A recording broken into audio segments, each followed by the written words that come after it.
안녕하세요. 세계금융연구원 골드클럽 원장 정기준입니다. 반갑습니다. 한 주 잘 지내셨죠? 국내외 증시 서머 랠리가 이어지고 있습니다. 국내 주식 시장도 강한 모습 이어지는데 특히 코스피 시장이 저항을 돌파했어요.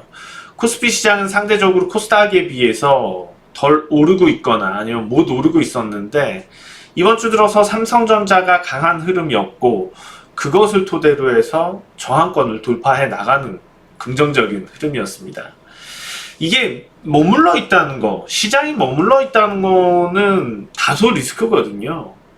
왜냐하면 머물러 있는 위치에서 물론 저항을 돌파하고 올라가는 경우도 있지만 머물러 있다가 시장이 약세로 돌아섰을 때 사실 매물대가 단기적으로 크게 나오면서 양시장을 소형주까지도 같이 끌고 내려가는 흐름들이 더 많기 때문인데 다행인 것은 글로벌 유동성입니다. 글로벌 유동성에 대한 기대감은 계속해서 살아있고 이것이 주식시장의 주 모멘텀으로 계속해서 작용을 하면서 시장을 부양하고 있습니다.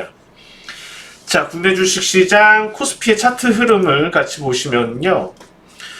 코스피가 머물러 있던 구간이 부담스럽죠, 사실은. 지금 2200선을 전후한 부근에서 벌써 6월달부터 넘지 못하고 지지부진했어요.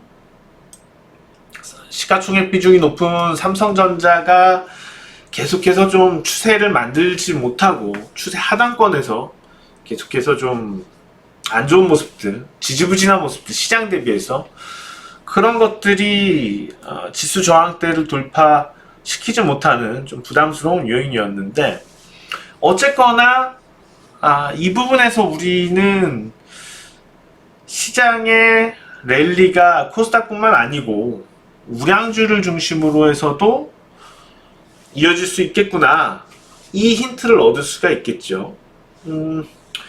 그러니까 단기적으로 어떤 지난 시간에 이어서 설명을 드리게 되면 지금 시장의 중심이라고 생각을 했던 어떤 특정 이슈에 의한 정부에서 어떤 정책 발표를 한다거나 아니면 갑자기 코로나가 다시 붐이에요.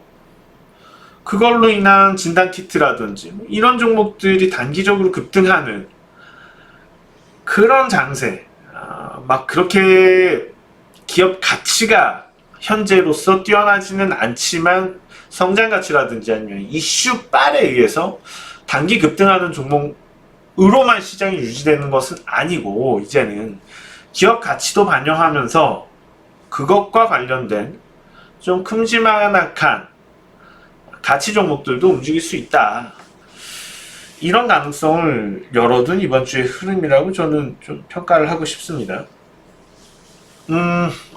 코스닥이 물론 더 잘 나가고 있고요.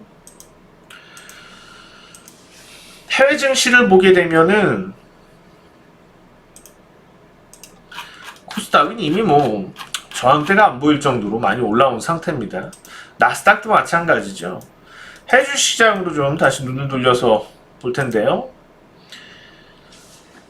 이웃나라 대만이죠. 대만 증시가 상당히 고무적입니다.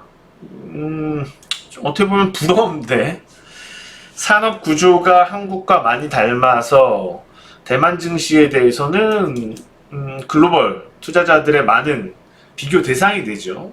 한국과 월등하게 지금 좀 코스피보다는 앞서는 모습이 보여지고 있고요.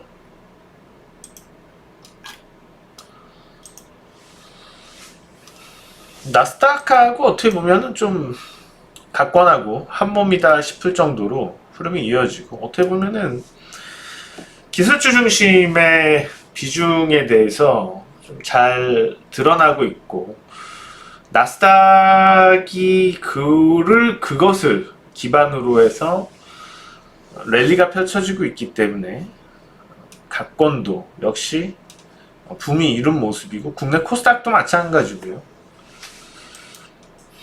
코스피는 다만 좀 삼성전자의 발이 묶여 있었던 모습이라 안타까웠었고 중국 주식 시장이 급등세였다가 좀 주춤한 모습이에요.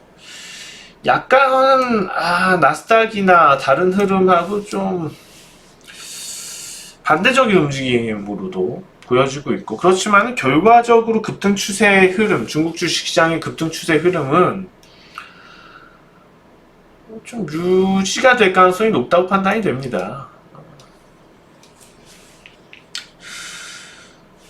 글로벌 유동성에 대해서 계속 얘기를 해야 될 것 같은데, 오늘은요, 글로벌 유동성과 관련된 부분. 미국의 FOMC, 그저께죠. 미국 현지 시각으로 그저께. 지금 목요일이에요. 지금 목요일 밤에 녹화를 하고 있고, 금요일 날 영상을 공개를 하고 있는데, 그저께는 오히려 이 하원 통과가 불투명한 추가 양적 완화, 돈을 푸는 데 있어서 그것 때문에 증시가 하락을 했었죠. 1% 넘게 뉴욕 증시가 하락을 했었죠. 그렇지만은 어제 증시 같은 경우에는 오히려 FOMC에서 금리 동결하면서 제로금리 기조, 어떻게 보면은 돈의 팽창 기조를 유지하겠다는 뉘앙스가 강하면서 그걸 토대로 해서 증시가 다시 올랐습니다. 국내 주식 시장도 마찬가지일 거예요. 결과적으로는 국내 주식 시장도 유동성의 힘은 이어질 거라고 봅니다. 자, 환율도 한번 봐야 될 것 같은데, 여기서 중요한 부분은 환율인 것 같습니다. 전에도 한번 말씀드렸던 것 같은데, 이제 환율 가지고 설명을 자주 드리는데, 현재의 이런 방어가 되고 있던 1190원 선은 거의 시간 문제지 않을까. 깨지는 건 어떤 일시적 등락은 있겠지만 결과적으로는 좀 깨질 것 같습니다. 그만큼 달러가 많이 풀리고, 그러니까 환율은 여러 가지를 반영을 해요. 달러화, 그러니까 미국의 경제, 한국의 경제를 반영을 하기도 하고, 돈의 가치들, 얼만큼 돈의 가치가 좀 떨어지느냐, 아니면 그 화폐의 가치가 올라가느냐도 반영하고, 그렇지만은 전체적인 흐름을 봤을 때 제가 강조드린 것은 글로벌 리스크입니다. 글로벌 리스크가 낮아진다. 그러면 원달러 환율은 떨어지고요. 글로벌 리스크가 올라가면 원달러 환율은 크게 올라갑니다. 그게 주도한 요인이긴 하죠. 그렇지만 단순히 이번에 1190원을 이탈해서 하락 추세로 환율이 반전을 하게 되면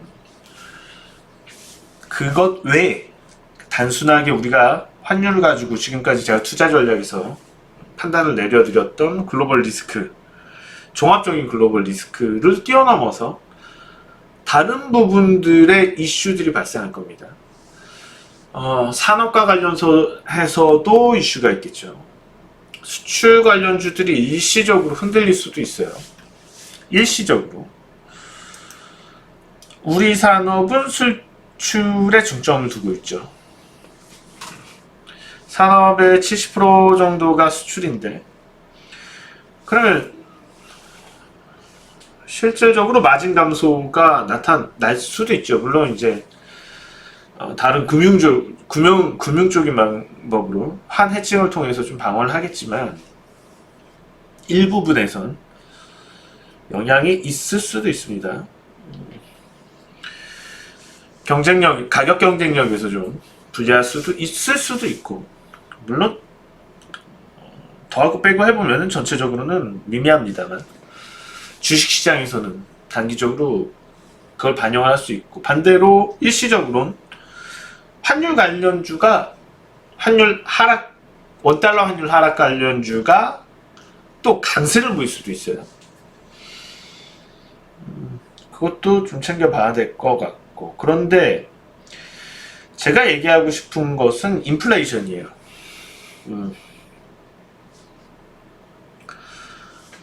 이 투자 전략을 단순하게 시황으로 보지 않고 저는 교육적인 의미로 계속 끌고 가겠다는 말씀을 드렸습니다.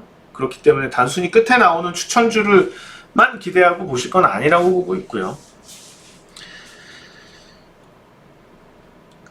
인플레이션에 대한 걱정은 좀 시작을 해야 될 것 같습니다. 시작만 한다. 뭐 그게 당장 인플레이션 우려 때문에 주식시장이 거꾸로 가지는 않을 것 같고요. 어떤 문제들이 앞으로 나타날 것이냐. 그럼 양적 완화. 현재 코로나를 통해서 어마어마하게 풀리고 있는 글로벌 유동성. 첫 번째로 자산 가격의 버블을 만들죠.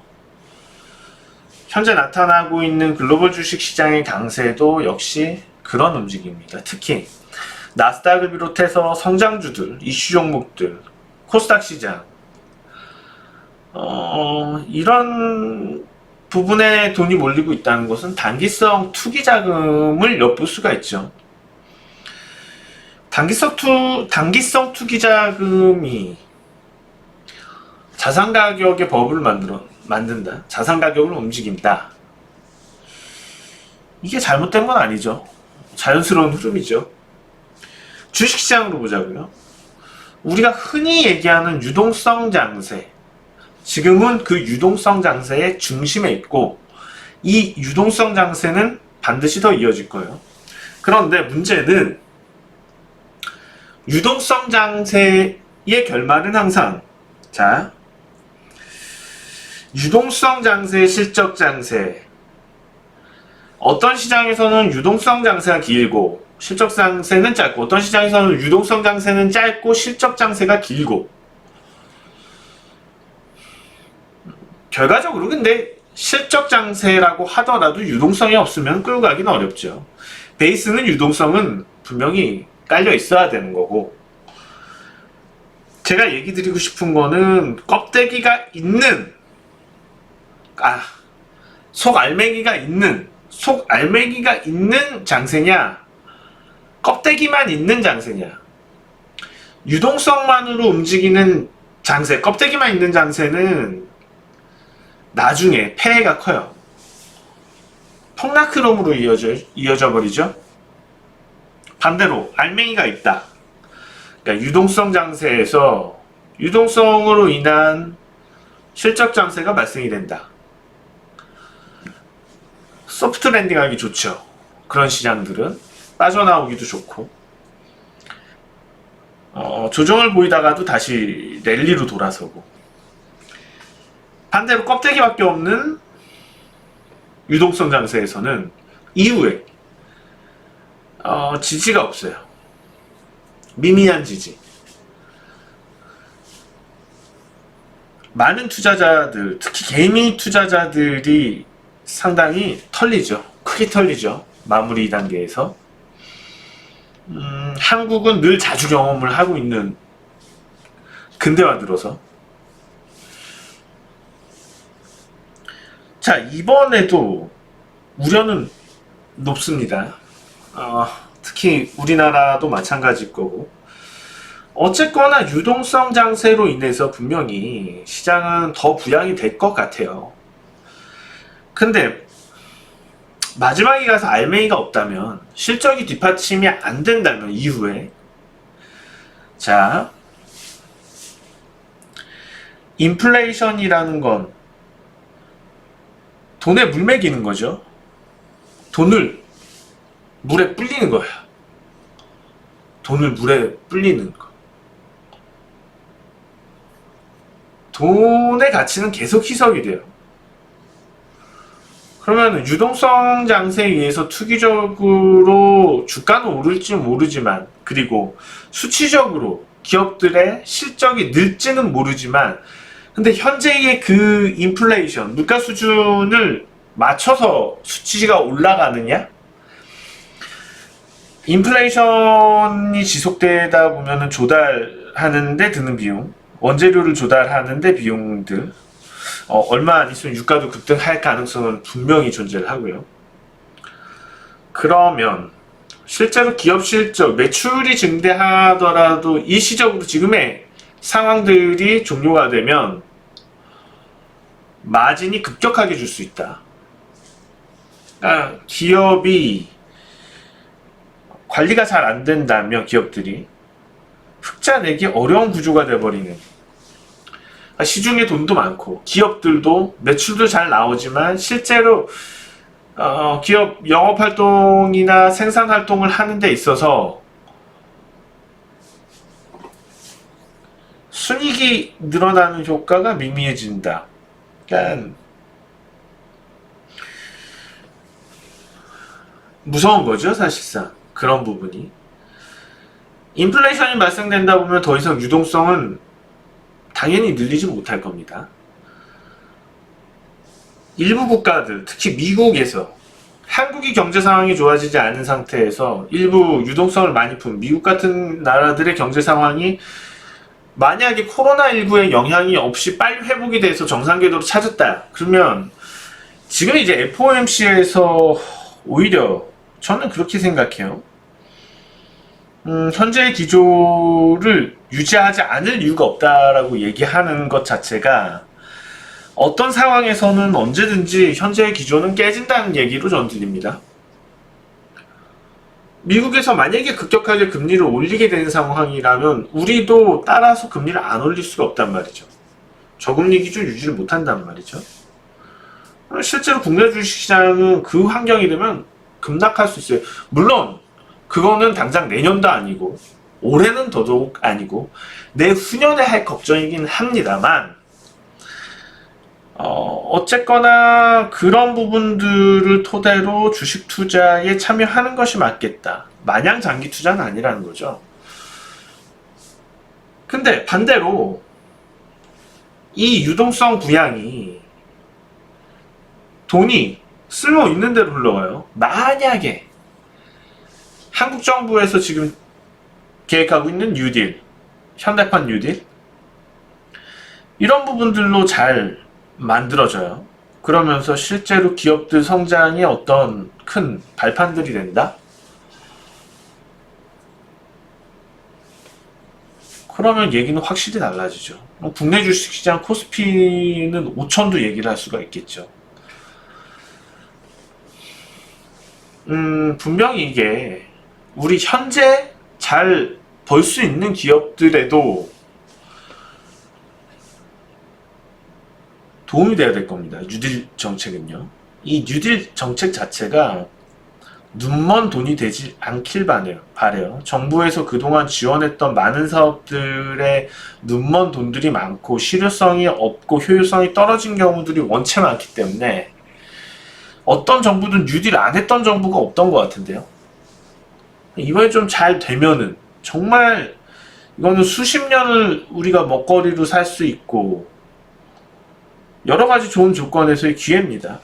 근데 만약에 이게 기존에 해왔던 것처럼 정부에서 그런 식의 그냥 눈먼 돈이 된다 하면 국내 주식시장도 미래는 없어요.